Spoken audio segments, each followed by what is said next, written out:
मैंने सुना है एक गांव में दो कुएं थे। एक गांव का कुआं था और एक राजा के महल का।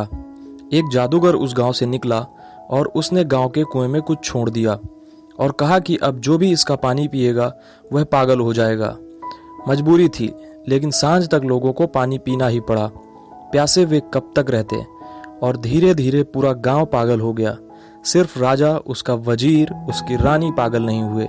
उनका कुआं अलग था, लेकिन सांझ को गांव के जो सारे लोग जो पागल हो गए थे, वे ये विचार करने लगे कि मालूम होता है राजा का दिमाग खराब हो गया है।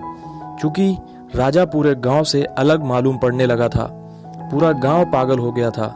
संध्या उन्होंने महल के सामने बड़ी सभा इकट्ठा की और उन्होंने विचार किया कि पागल राजा को गद्दी से उतारना पड़ेगा। पागल राजा के नीचे नहीं रहा जा सकता है। राजा बहुत घबराया। वह अपनी छत पर खड़ा था। उसने अपने बूढ़े वजीर को कहा कि अब क्या किया जाए।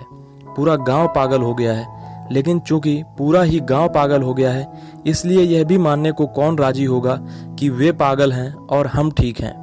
वजीर ने कहा, अब एक ही रास्ता है अपने को बचाने का। हम भी उसी कुएं का पानी पी लें। वे भागे हुए गए। उन्होंने उस कुएं का पानी पी लिया। फिर उस रात उस गांव में बड़ा जलसा हुआ और उस जलसे में सभी लोगों ने राजा के गले में हार पहनाया और भगवान को धन्यवाद दिया कि राजा का दिमाग ठीक हो गया। क्योंकि सारा गांव पागल था। मनुष्य की पूरी पीढ़ियां बाहर की दौड़ की रुग्णता से पीड़ित हैं।